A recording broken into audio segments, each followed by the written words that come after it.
Well, so we're going to do a fire alarm tour of Tampa Union Station. This is Alex, the Railfanning Redneck here. We have a Firelight BZ12 by Honeywell, a wheel lock, either an E70 or C870 or some kind of time strobe with a vertical strobe, which is pretty rare. And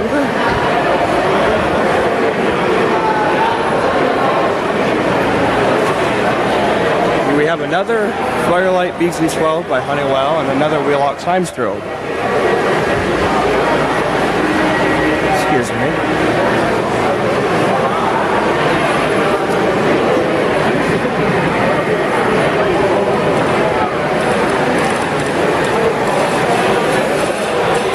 Up here we have another wheel lock time strobe.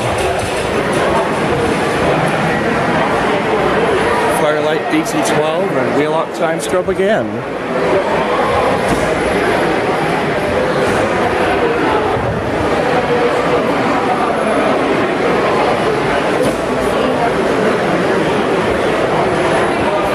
Another Firelight BZ12 and another wheel lock time strobe. Okay.